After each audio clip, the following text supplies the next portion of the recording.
So Lauren Boebert reached a new low, and no, she wasn't back down hanging out at the theater. Instead, she went on Twitter and she posted this picture of President Biden back when he got the vaccine, and she says, "I wonder what could have caused Joe Biden's rapid physical and cognitive decline." Yeah, she really posted that in 2024. And folks, sometimes when I sit down in these chairs to do the videos, some things are a little harder to talk about than others because certain things hits close to home. And whenever we're talking about the pandemic or COVID or the vaccine, those are subjects that hit very close to home for me, and I'll explain to the new listeners why here in a minute.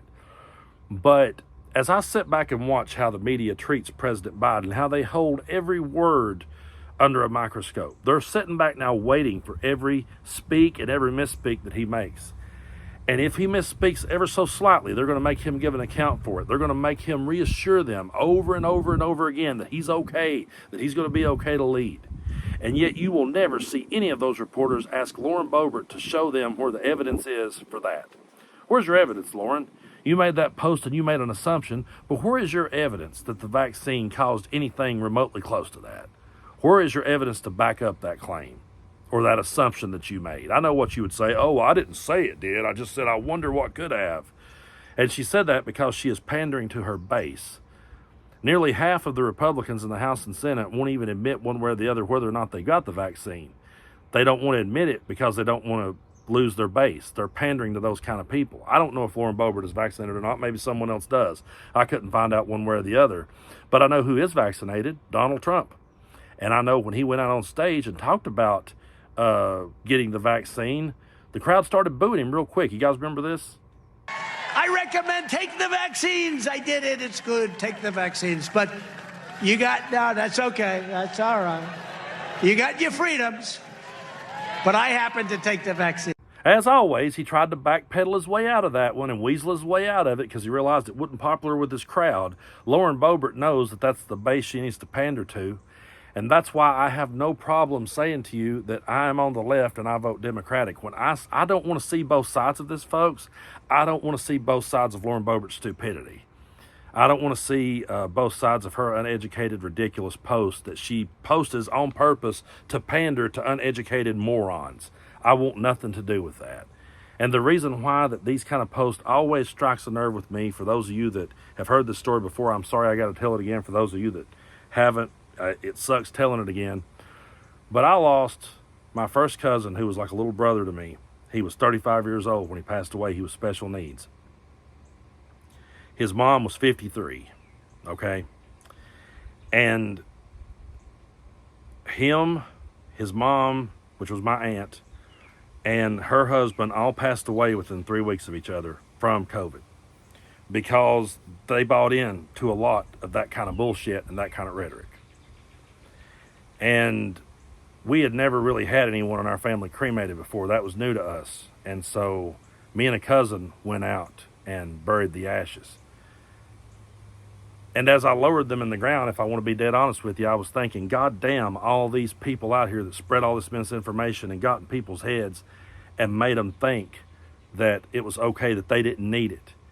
You see, my family did need it. They were both in bad health. They both had high blood pressure, both had diabetes. They both were overweight. They were definitely people who needed it more so than anyone else. But they bought into that type of rhetoric, and nothing I could say or nothing my family could say would get through to them, and then we buried all three of them. So when Lauren Boebert makes posts like this to pander to her idiotic base, it really hits me the wrong way. It's one thing to have an opinion, folks, and everyone's entitled to their opinion. Everyone can say whatever they want to say and put it out there for the world to see. But when you start pushing opinions like that people can pick up on, and go against their doctor's orders because they heard you say it, go against what they need to do because they bought into your conspiracies and bullshit, that's people's lives that were lost. That's people's families that were affected by it. So this little post you made to pander to your crowd, there's a whole lot of people out there that felt a whole lot of pain because people bought in to that bullshit. I have had people reach out to me and say, yeah, I buried my brother, I buried my sister, I buried my mom, my dad. I buried family members also who bought into those conspiracy theories they heard on podcast. I'm sitting here stating my political opinions. I'm not a doctor. I've never said that I was. I've never told anyone what they should do. And I've never sat here and bought into these ridiculous conspiracy theories and tried to brainwash people that way. I've tried to show people the obvious trains that was headed straight for them. I've tried to point out the things that Trump said to their face. I've tried to say, hey, did you not realize he was talking down to you? Do you not realize he's grifting you? Do you not realize he is insulting you? I'm sitting back here having my intelligence insulted all fucking day by this guy, and you're sitting there lapping it up like a dog, and I'm trying to point it out to you, but I'm not telling you what to do with your medical decisions. I'm not sitting here telling you to buy into all this bullshit. I bring the receipts. I don't sit here and say to you that I didn't say that Trump said that about the vaccine and did not have no receipt. I brought it. And that's what I always do. And that's what we do in our pro-democracy movement. We bring the receipts on these things. They cook up a bunch of bullshit like that, and then they get let off the hook.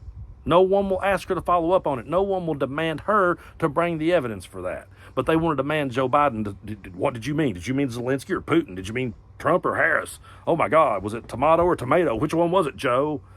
Yeah, let's all hammer an 82-year-old guy with a stutter. Let's all hammer the hell out of him, and let's turn a blind eye to people like this spreading this bullshit around that people are still buying into. Yeah, I mean, you know what? She got frisky at a theater. Who gives a shit? I mean, you could tell what kind of person she is. Who cares if she got frisky at a theater? This is the kind of stuff that truly pisses me off. This is the kind of stuff that truly gets under my skin. And every time I stand at my cousin's grave, shit like that runs through my mind. So yeah, go ahead and say I'm bitter and I'm pissed. I don't care. Go ahead and call me that all day long, because that's exactly what I am.